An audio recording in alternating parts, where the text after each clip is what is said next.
I'm Myra Seha, and you're listening to Venture Unplugged.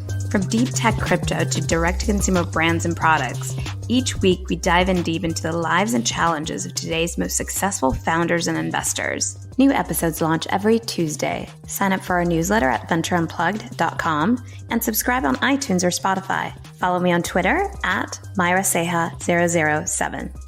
I'm so excited about today's episode with Craig Elbert, the founder of Care of, a direct-to-consumer company that sends you personalized vitamins directly to your home.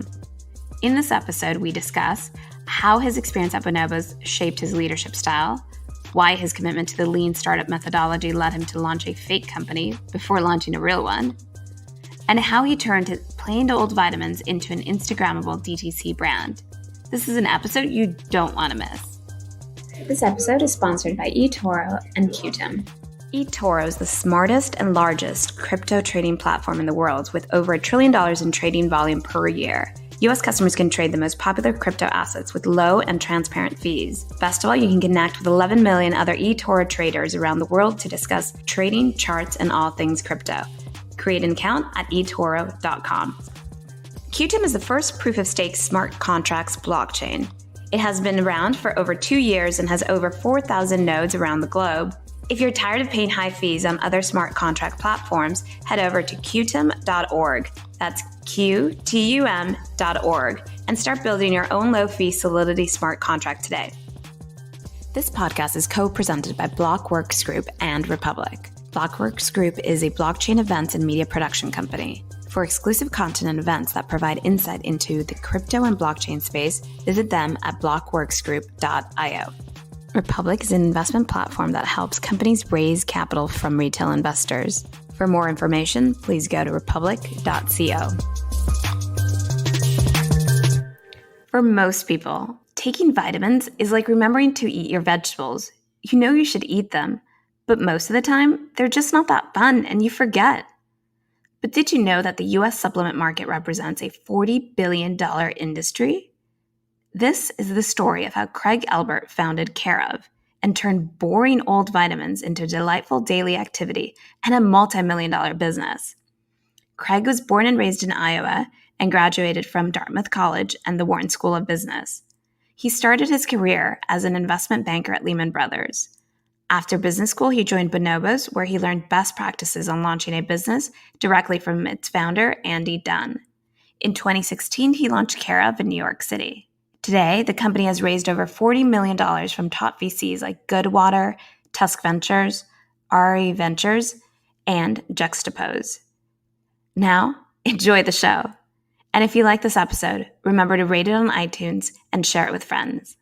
Hi, Craig. I'm so excited to have you on the show today because I've always been curious about why a guy like you would start a vitamin company.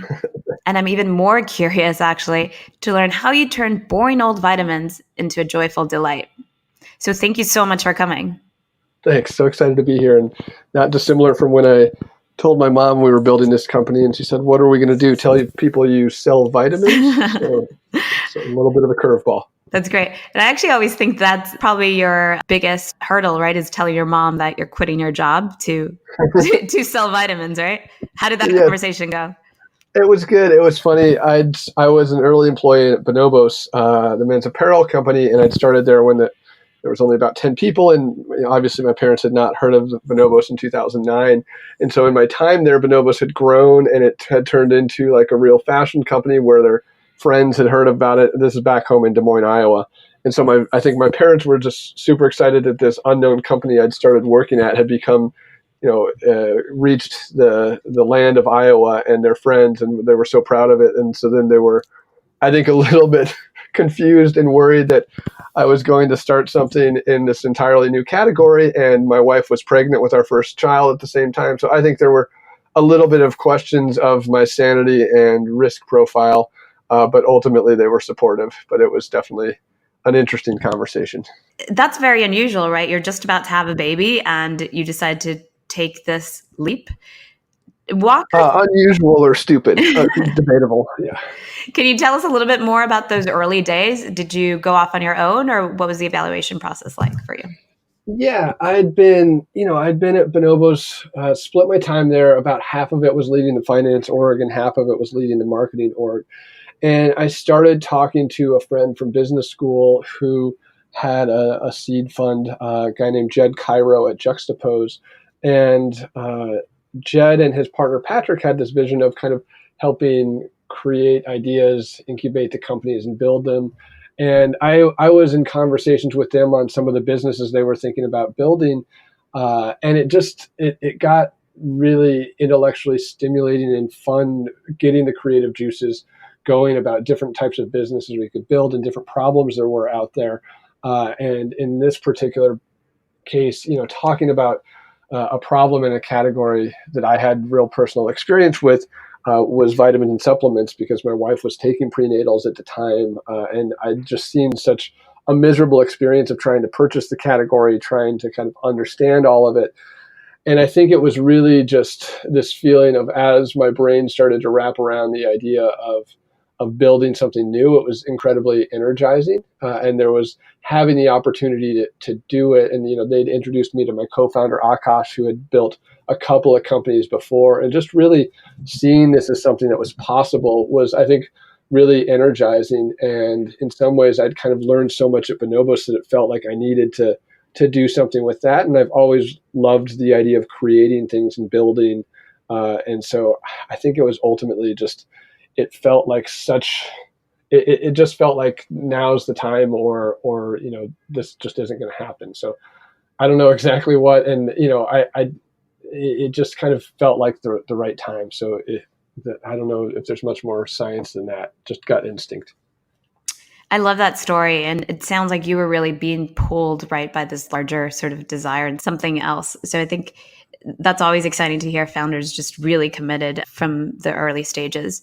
Now, were you always like this? Talk to me about your childhood. What were you like? Were you well behaved? I was a well-behaved child, I would like to think. But yeah, grew up in Des Moines, Iowa, and I think always had a passion for creative things, but also ambitious in terms of wanting to succeed and kind of the classic kind of like, okay, wanting to go to a good school and then get a good job. But then, I think that ambition growing up was also paired with a creativity of, I worked at a record store through high school and very much into music and playing music and writing music. And then at the time, even, reading and writing fiction. So there was a combination of kind of the kind of typical, maybe I wouldn't call myself a type A, but the desire to succeed and get good grades, that part was there. And that's probably the well-behaved side. Mm-hmm. But then that was paired with a desire to create things and to be a little bit different and a little bit quirky. And I think those ultimately played out when I left college, I did the predictable thing to do, which was to go into investment banking. And that was just miserable and not right for me.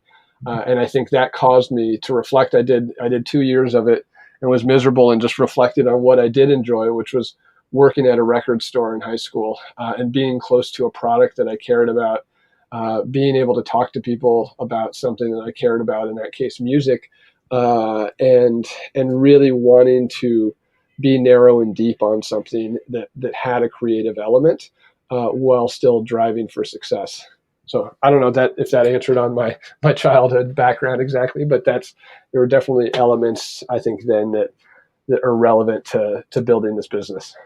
I love that. And I think the word that you kept on using was the creative side, right? And creativity. And I think you've actually done an exceptional job at being creative, even in the way that you've launched this company. So I've had a lot of people here on the show who have built several companies, but I don't think I've had anybody who has built a fake company.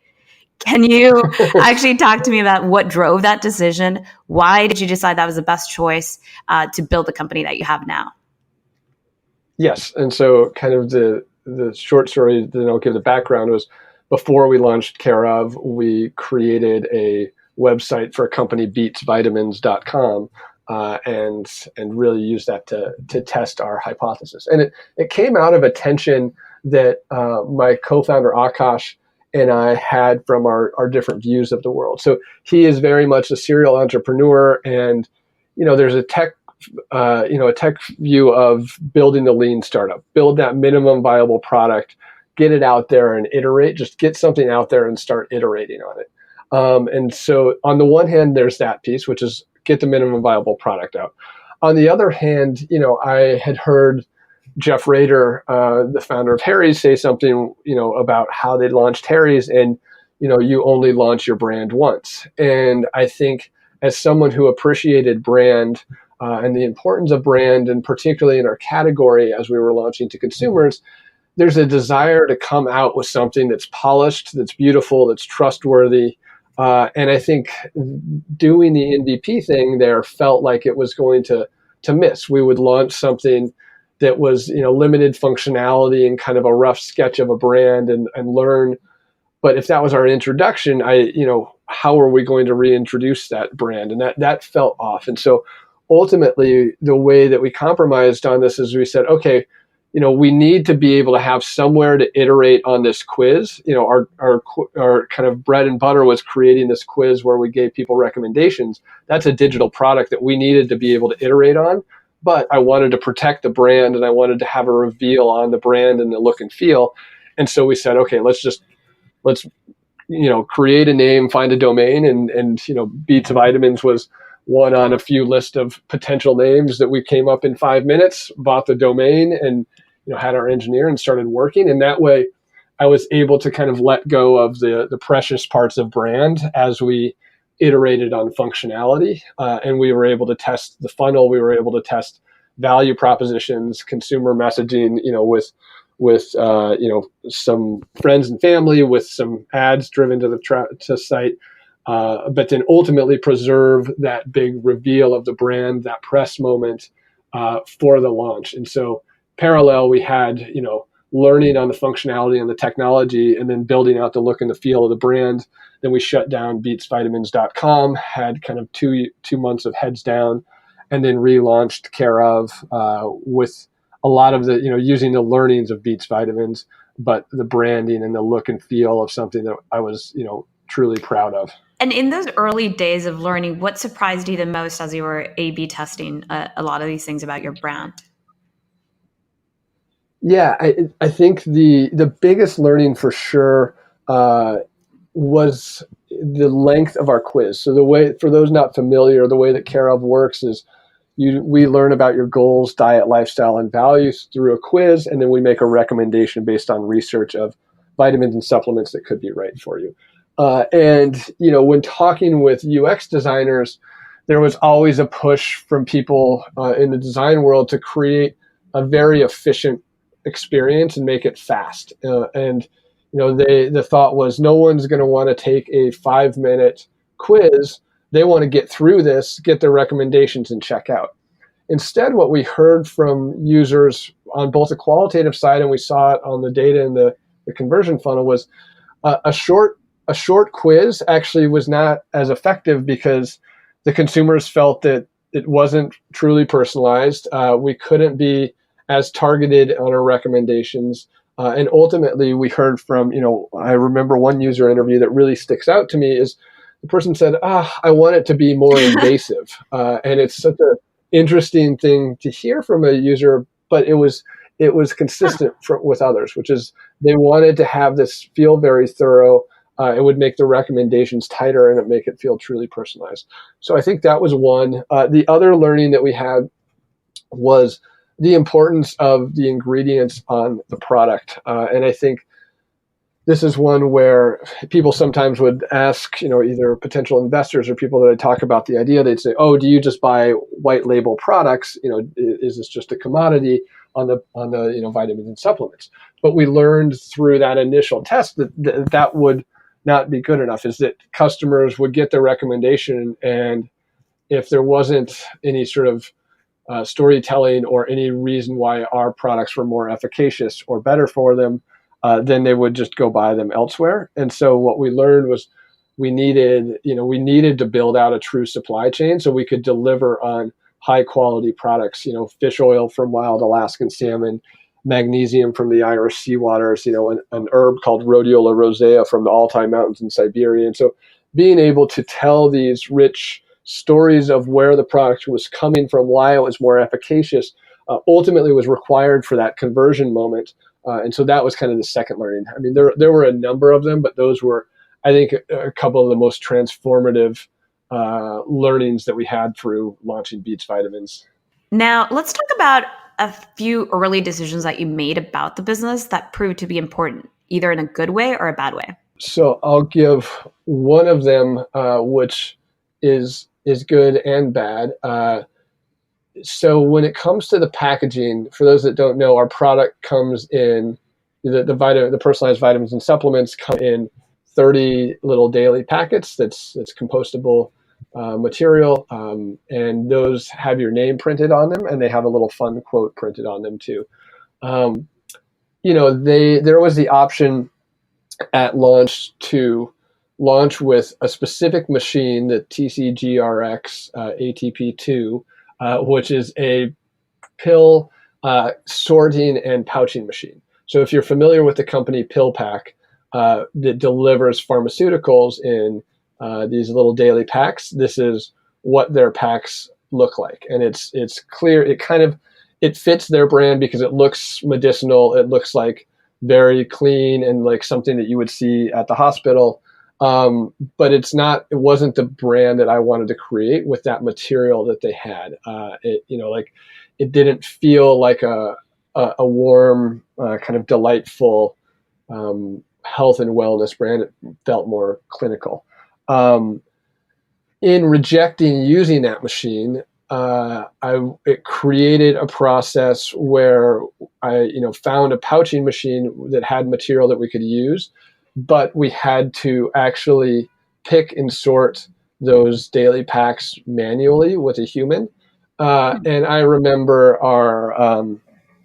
the branding agency we worked with felt irresponsible creating a pouch that could not be used on a machine that would automate all of this from day one, because they're basically like, you can't scale this business with someone picking all of these pills. That's insane.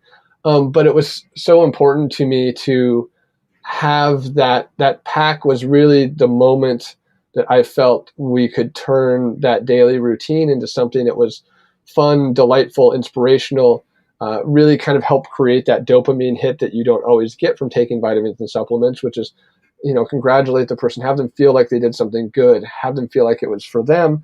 And then from a business side, that would create an Instagrammable moment, which was people would, the hypothesis is people will take a photo of this pack because it has their name on it and has a fun quote. And that part became true. If you look at, photos that were tagged on an Instagram, it very much is people taking photos of their packs and their names.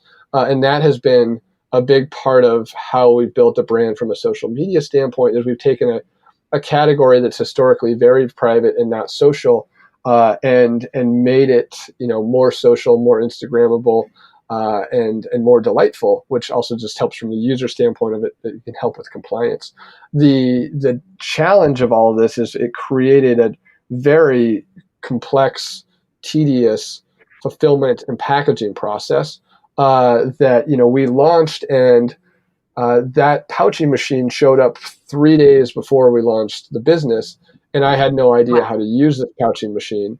And the first day we launched, we got a few hundred orders, and we were able to pack maybe 4 orders or something like that. The machine was breaking down. It was cutting every which way on the pouches.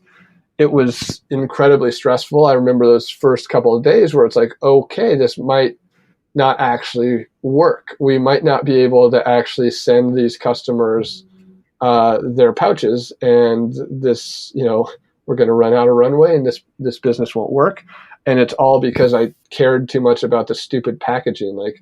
And it's like, the brand agency is right. Over time, though, we got and even still, those first few months, multiple times we had backlogs of getting order. We couldn't pack enough boxes because we were doing it ourselves. We had this one machine. The machine would go down. We'd have issues, and it was not a great customer experience to place an order and then have it, that first order not show up for 2 or 3 weeks.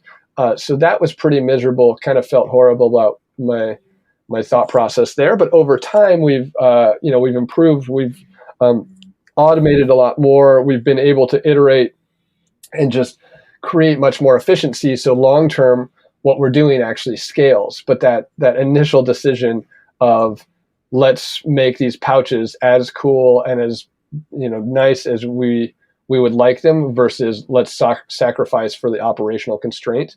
That was a key decision. No, and I think that's such a crucial one, right? Because I think a lot of your brand is associated with those packs, and they are delightful. They have little cute sayings, and they're very personalized, and that's definitely something that people love, and it does delight them. And even though, right, it was difficult to overcome those challenges, I think they were absolutely crucial to the success that you've had.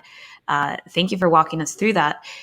Now, you talked about the challenges there. That's one piece of the equation, right? The packaging itself. Now, you've also mentioned that you pride yourself on the actual ingredients behind the pills.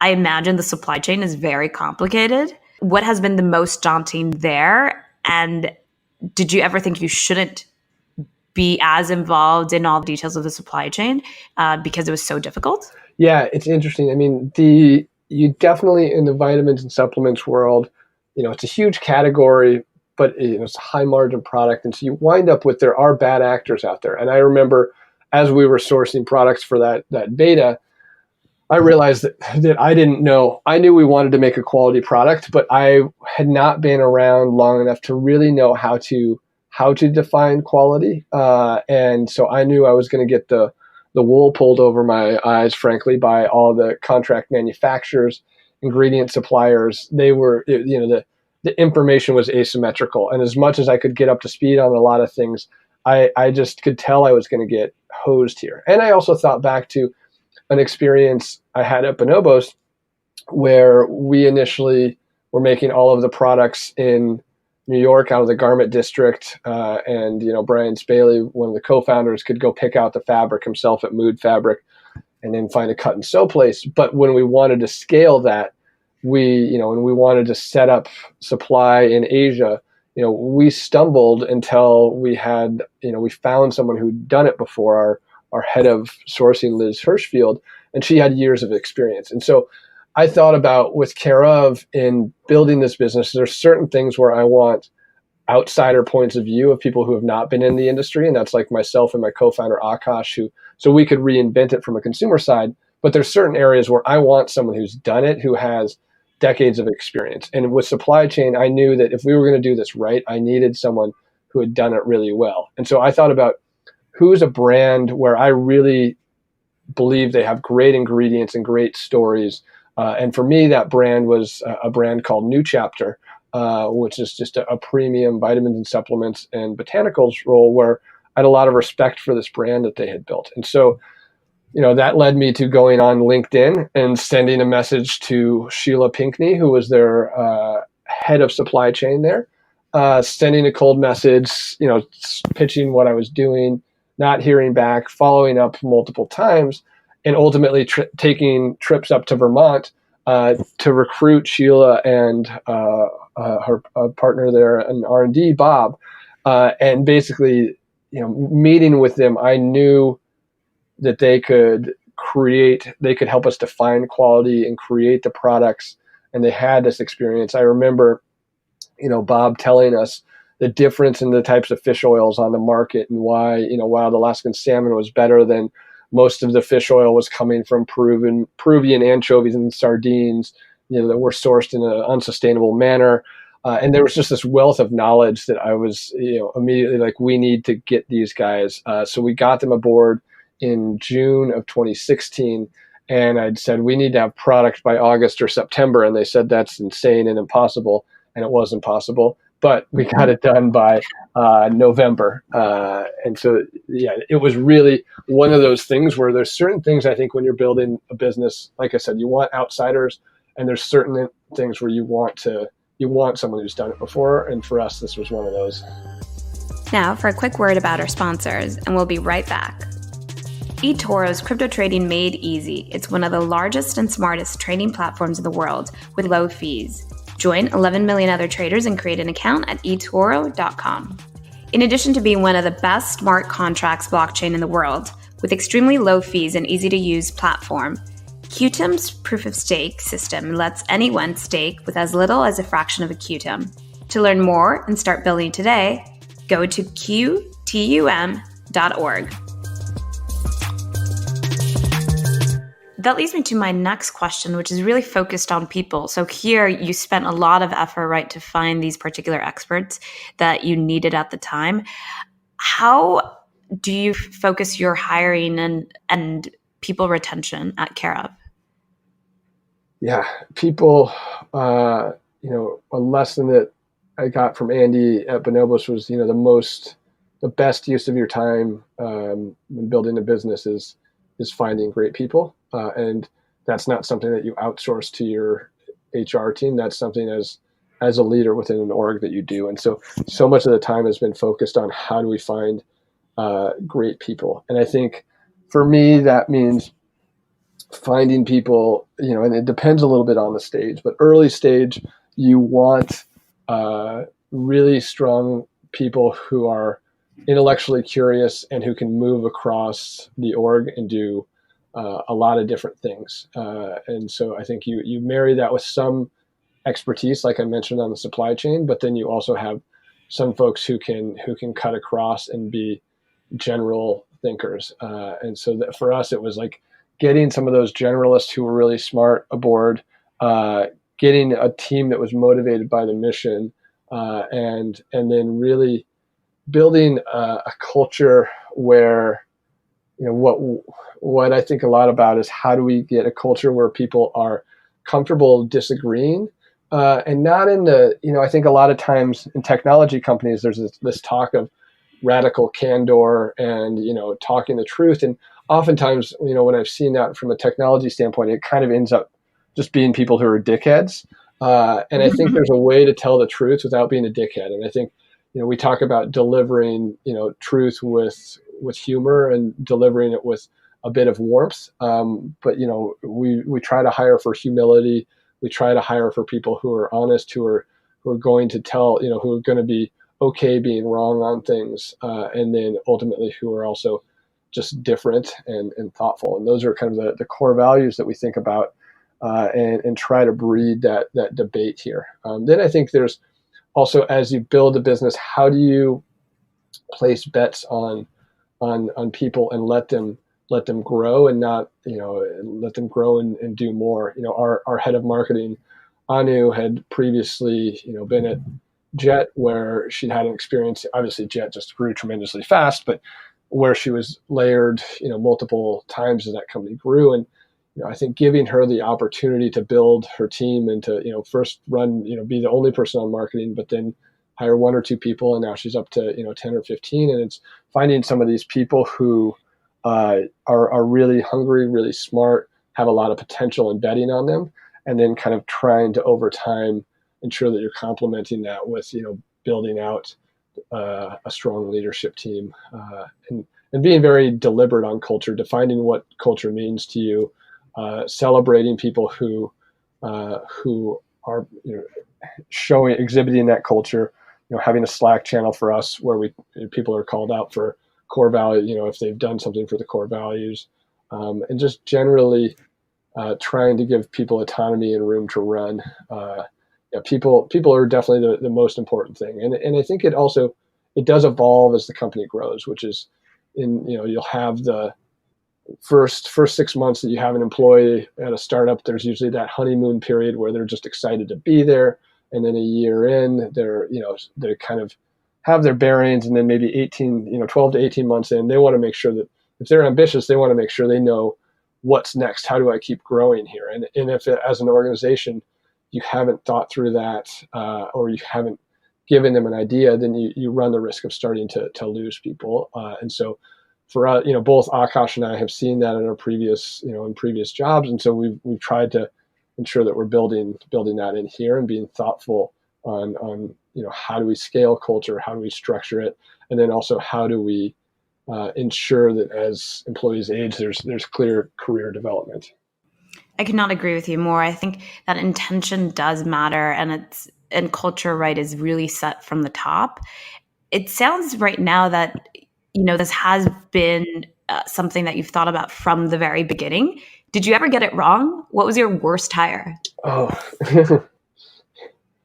yes, we've gotten it wrong for sure. Um, I think I won't talk about the specific role, but the challenge, I mentioned before the need for expertise on supply chain. There's certain other roles where, that may be industry specific, where we felt a similar need. But sometimes when you limit your talent pool to just people who've done it, and you limit it too tight, for instance, just people who have done a certain function in a certain industry, you wind up in a place where your candidate set is too small, and you wind up sacrificing on horsepower or on quality or on values. And so there's one function that is more industry specific, where we tried twice on getting someone who'd done it before, because we're like, we need someone who's done this before. And then we ultimately, underneath one of those people who was leading that function, we'd hired somebody who had not done it in the exact industry, but had done that function in another industry. And she's just more versatile and just generally kind of a stronger and smarter, but less experienced, and ultimately realized that she's the one that's shining in that role because of that balance. And so I would say that sometimes when you try to overhire for, even though I know this contradicts a little bit of what I said before, it's a balance, but if you try to overhire for a specific industry, you can kind of get yourself to a limited set of candidates. And the other thing is you have to make moves quickly on employees if they're not working out, which can be challenging, because the rest of the org will see if you're letting someone stick around and it's clear that they're not succeeding and aren't going to get there. Then your good performers start to question. And I think there's been, a time or two where we've let that go a little bit too long, and it's not good for the rest of the org if you're not honest with yourself of what's working out and what's not. Right. There's that old saying of hire slow but fire fast, right? When it's not working. Exactly. I like to say that saying, but I have been guilty of not living up to it myself at times. Mm-hmm. It's a process, right? We continue to learn as we go. Yes. But so hiring is not the only place where things can go wrong. Do you want to tell us a funny story of another scenario where things went wrong? Yeah, let me think here. I'll tell you one which is sort of funny and embarrassing, which is we do influencer marketing, which generally can work very well for us, because ultimately, what works for us from a marketing standpoint is we,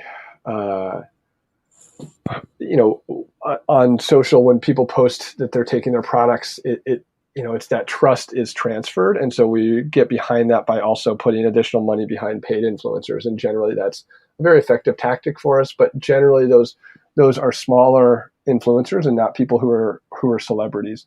There was, we'd taken that learning and we thought like, oh, okay, like this works, influencer marketing works well, that we know how the numbers work. We know, okay, if someone has this many followers, that this is definitely going to work. So we took a bet, over $100,000 bet on a very high profile celebrity to post about us. And it did worse, like less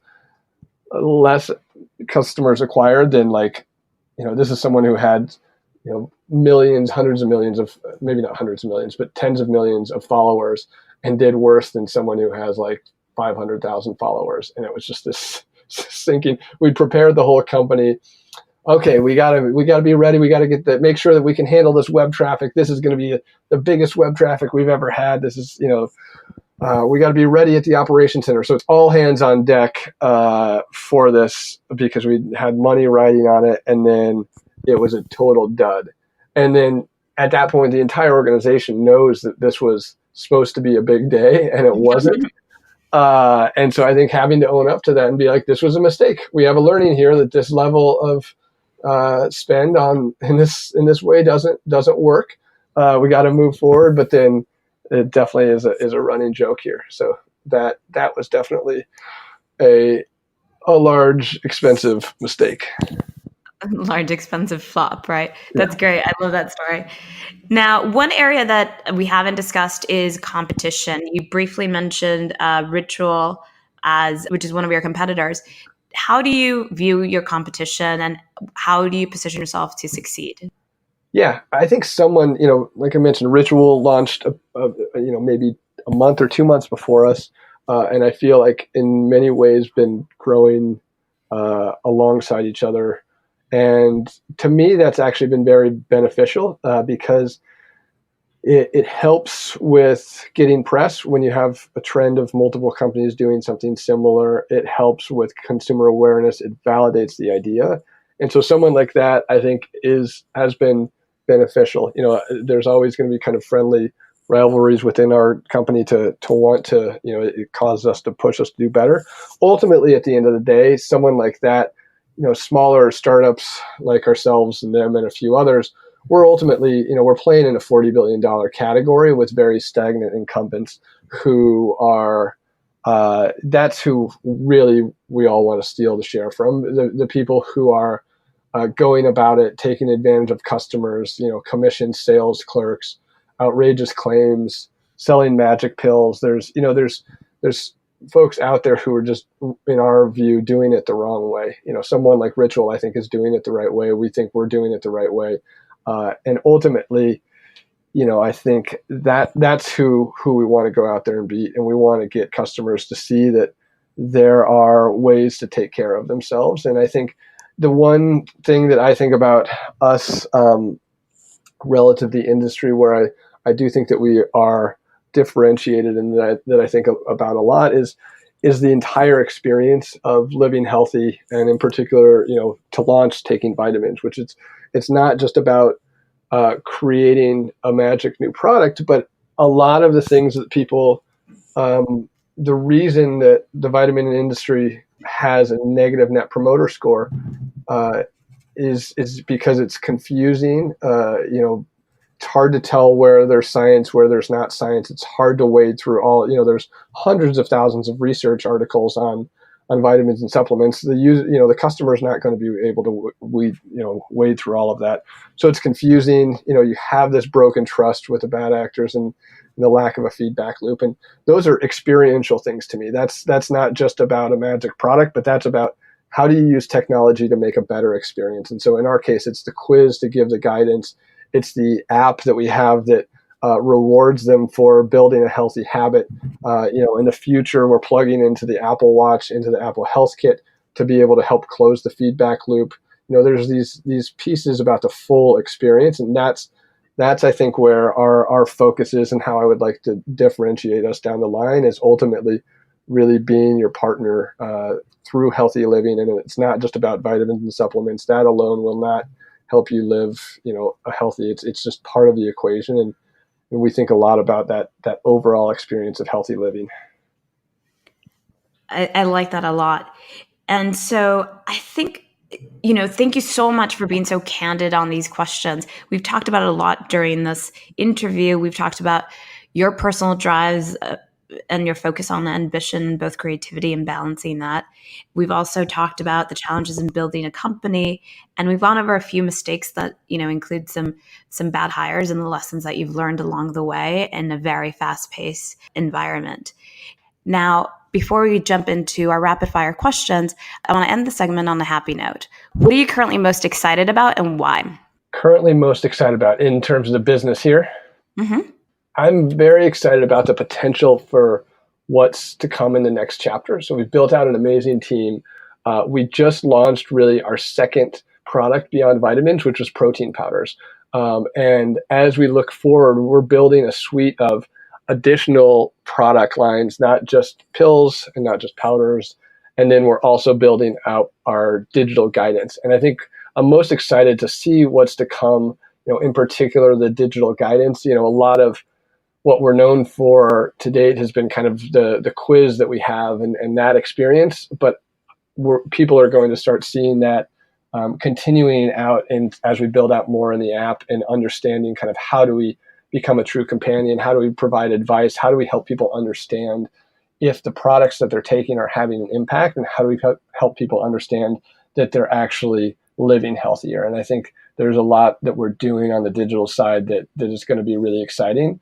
And then pairing that with the new physical product platforms over the next 18 months is going to, I think, be transformational to the business. And, I think there's, if someone looked at our business from the outside, I could very much see someone thinking, oh, this is just that monthly vitamin box delivery company, and kind of categorize it as one of those monthly box delivery companies. And I've always viewed the company as much more than that, providing that guidance and superior products and really tightening the relationship with the customer via personalization. But I think a lot of that has not been manifest outwardly to the customer. And I think over the next kind of 12 to 18 months, there's going to be a lot more of those interesting pieces. And so I'm excited for what's to come. I'm incredibly excited about the potential of the team that we've built here. And so that stuff definitely wakes me up in the morning with a good jolt of energy. Are you ready for the rapid fire questions? I don't know. It sounds daunting, but I'll ready as I can be, I guess. Okay. How much do you sleep? 6 hours, probably. Depends. Kids, sometimes 4 hours with the kids, sometimes 8 hours, but let's average to 6. What was the last good book you read?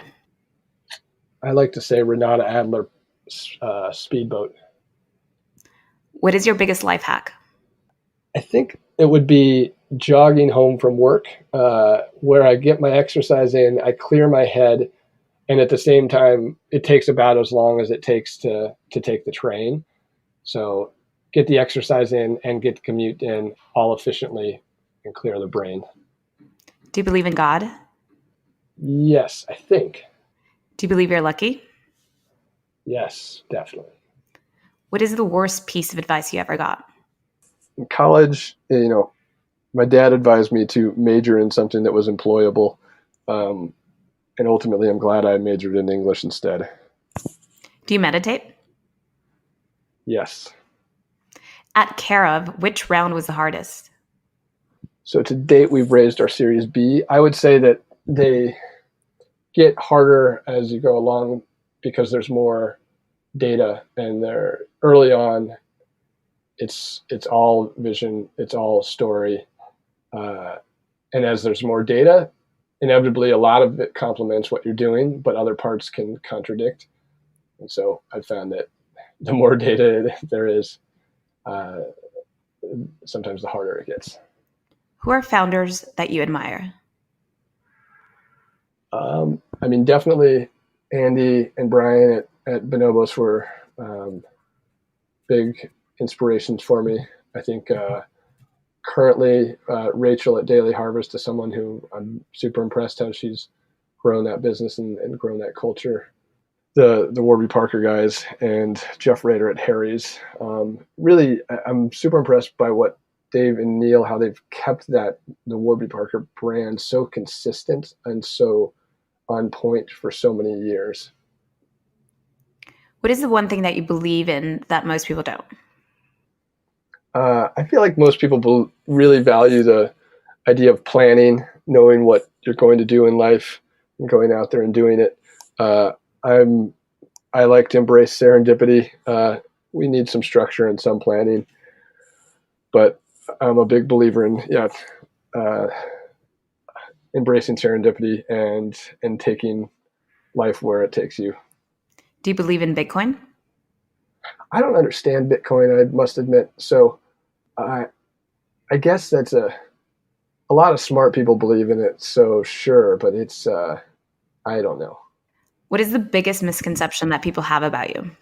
I think particularly prior to Care of, a view of me, I am a little bit more quiet and a little bit more introverted. And I think there's a question before of if I could lead a large team, if I could make hard decisions, because I have more of a nice guy demeanor. And I think I'd like to think that underestimates my ability to lead a team and to make those right decisions when it's important.